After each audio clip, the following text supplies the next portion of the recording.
বন্ধুরা, আমাদের নতুন ব্লগ এটা। আমাদের এবারের গন্তব্য মহারাষ্ট্র ভ্রমণ। আমরা মহারাষ্ট্রে যাব অজন্তা, ইলোরা, ঔরঙ্গাবাদ এবং সর্বশেষে মুম্বাই। এটা আমাদের ট্রেন পুনে দুরন্ত। প্রথমে আমরা যাব পুনে।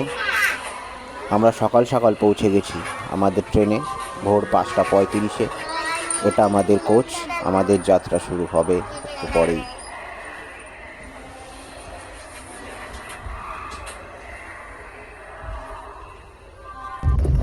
যেহেতু সকালে ট্রেন ছিল, তাই সকালে খুব একটা ভিডিও করতে পারিনি।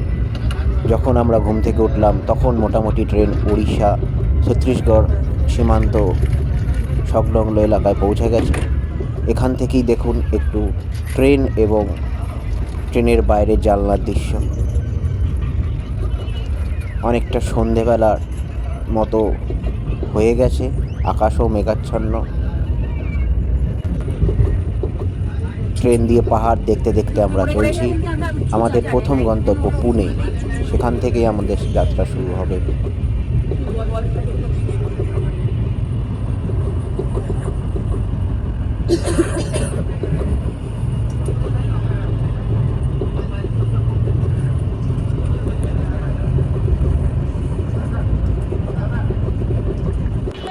পুনে পৌঁছেই আমরা চলে গেছিলাম পুনের বিখ্যাত শনিবার বাড়া ফোর্ট। এটা মূলত মারাঠা পেশোয়াদের সাম্রাজ্যের রাজধানী। এখান থেকেই তারা মারাঠা সাম্রাজ্যকে চালাতেন। এটা শনিবার বাড়ার মেন ফটকটা। একটু রিনোভেশনের কাজ চলছে। এখানে অনেক পর্যটকরা এসে ছবি তুলছে। কিছুটা সন্ধে হয়ে গেছে, তাই একটু আলো জ্বালিয়ে দিয়েছে, দেখতে খুব ভালোই লাগছে।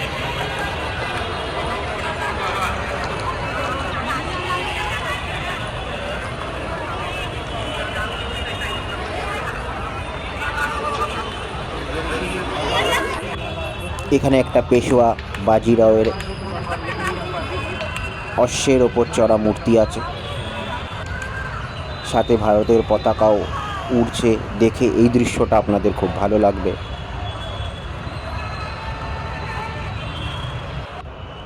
তারপর আমরা বিকেলের সন্ধ্যের পর চলে গেছিলাম লাইট অ্যান্ড শো দেখতে, এবং যেতে যেতে কিছুটা ফোর্টের ভেতরকার দৃশ্য আপনাদের দেখিয়ে যাই। যেহেতু এখন রাত হয়ে গেছে, তাই পরিষ্কার কিছু দেখা যাবে না, তাও এই লাইট অ্যান্ড সাউন্ডের আলোতে যতটা পারি আপনাদের দেখাই। এখানে কিছু ছোটোখাটো দ্রষ্টব্য জিনিস আছে। অলরেডি লাইট অ্যান্ড সাউন্ড শুরু হয়ে গেছে, আপনারা আওয়াজ শুনতে পারবেন। এখানে মূলত পেশোয়াদের জীবন কাহিনী এবং তাদের সাম্রাজ্যের কিছু গল্পকথা লাইট অ্যান্ড সাউন্ডের মাধ্যমে তুলে ধরা হয়েছে।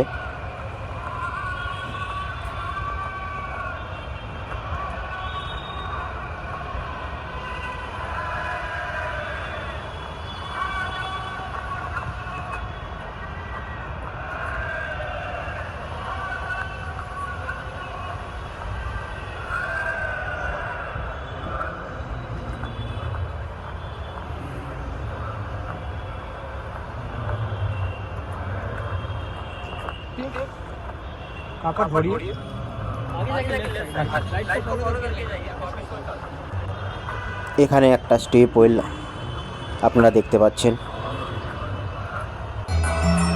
এবার আমরা চলে আসলাম যেখানে লাইট অ্যান্ড সাউন্ড হচ্ছে। এই ফোয়ারা এবং এই দেওয়ালটাই মূলত দেখানো হচ্ছে বিভিন্ন কাহিনী পেশোয়াদের।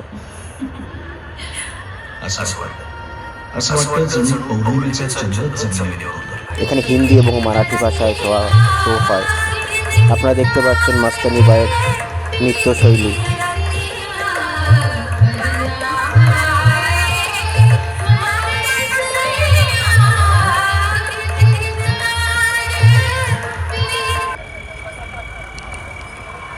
এরপর আমরা চলে এসেছি আমাদের প্রস্থানের পথে ফোর্টের।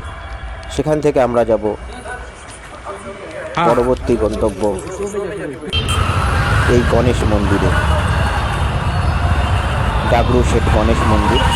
এটা অনেকটা সোনার গণেশ। যেহেতু ক্যামেরা অ্যালাউ নয়, তাই বাইরের থেকেই দেখুন। পরবর্তী দিন আমরা চলে গেছিলাম ঔরঙ্গাবাদে। সেখানে প্রথমেই আমরা চলে গেছিলাম ঔরঙ্গাবাদ কেভে। এটা একটা বুদ্ধিস্ট কেভ। এটা 6th and 7th সেঞ্চুরির সময় বানানো হয়েছে। দেখুন, আপনাদের ভালো লাগবে। পাহাড়ের উঁচু স্থানে হওয়ায় এখান থেকে ঔরঙ্গাবাদ অথবা পরবর্তী যার নতুন নাম সম্ভাজিনগর, এটা দেখতে ভালোই লাগে। এবার আমরা আস্তে আস্তে যাচ্ছি সম্ভাজিনগর অথবা এই ঔরঙ্গাবাদ কেভ তার দিকে। এটা একটু ফাঁকা নিরিবিলি জায়গায় হয়, পর্যটক খুব একটা আসেনি, তাই ভালোভাবে আমরা দেখতে পেরেছি। আপনারাও দেখুন, এখানে অনেক গুহা চিত্র আছে, যেখানে দুর্গার মূর্তি, গণেশ মূর্তি, বৌদ্ধদেবের মূর্তি, অনেক কিছু আছে। আপনারা দেখুন ও এনজয় করুন।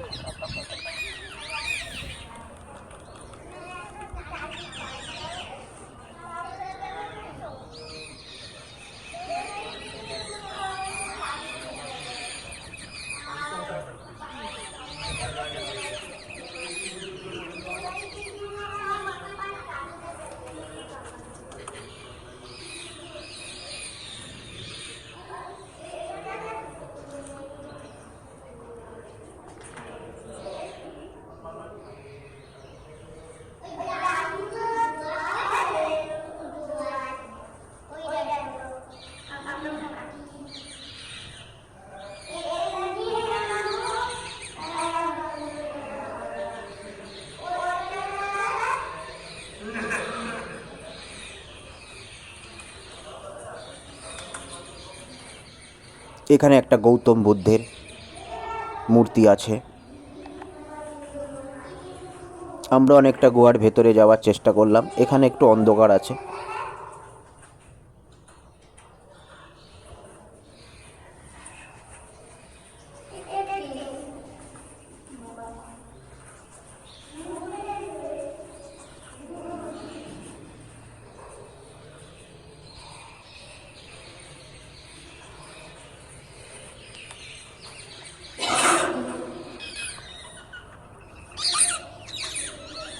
এখানে অনেকগুলো টিয়া পাখি আছে।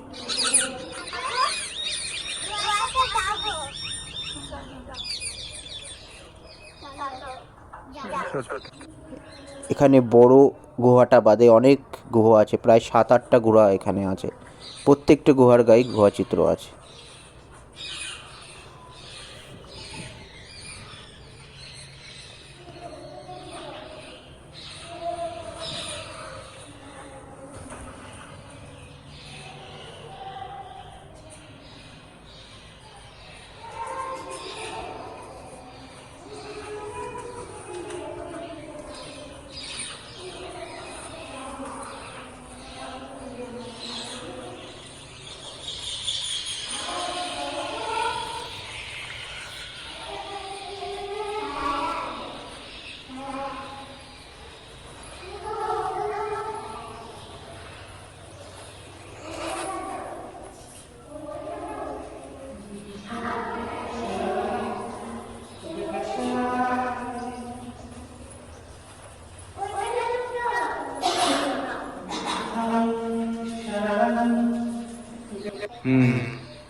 এখানে একটা বুদ্ধদেবের মূর্তি এবং গণেশ দেবতার মূর্তি পাশাপাশি আছে।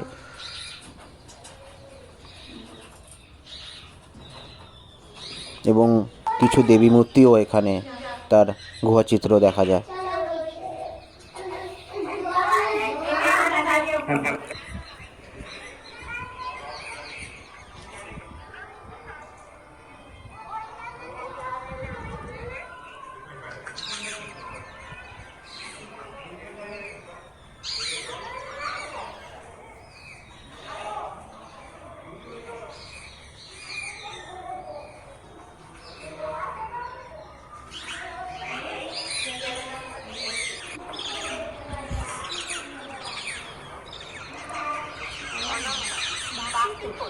ছোট খাটো নিয়ে এখানে স্বয়ং বুদ্ধের ছবি আছে। এখানে আপনারা দেখুন একটা সাহিত্য বুদ্ধদেবের গুহাচিত্র আছে। বুদ্ধদেব শুয়ে আছে।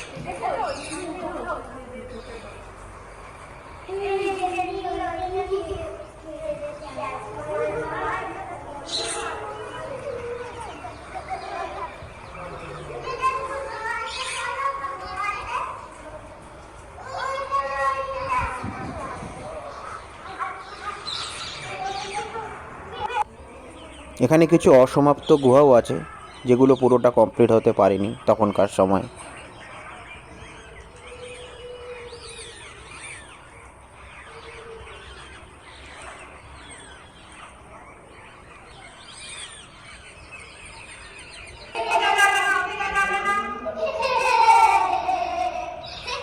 জিকো এই গুহাটা খুব এনজয় করছে।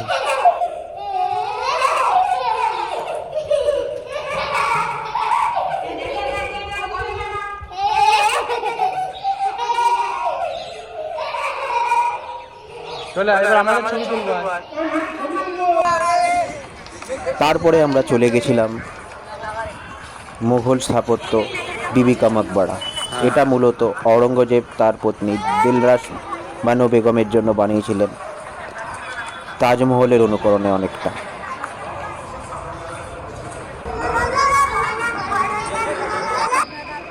দেখুন অনেকটা পুরোটাই প্রায় তাজমহলের অনুকরণে। এটা অনেকে মিনি তাজমহল বলে।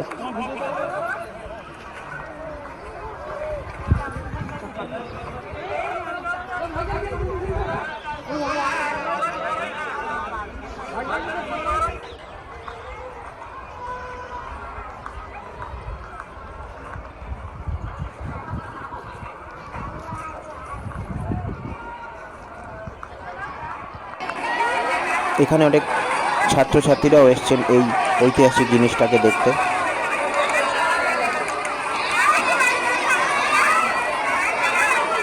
এরপরে আমরা চলে গেছিলাম আরেকটা দর্শব্য স্থান, পাঞ্চাক্কি। এই পাঞ্চাক্কি হলো একটা ওয়াটার টেকনোলজির পুরোনো দিনে একটা এক্সাম্পল। তো বন্ধুরা, ভালো লাগলে লাইক সাবস্ক্রাইব করবেন এবং পাশে থাকবেন। পরবর্তী ভিডিও আসবে। ধন্যবাদ, সাবস্ক্রাইব করবেন অবশ্যই।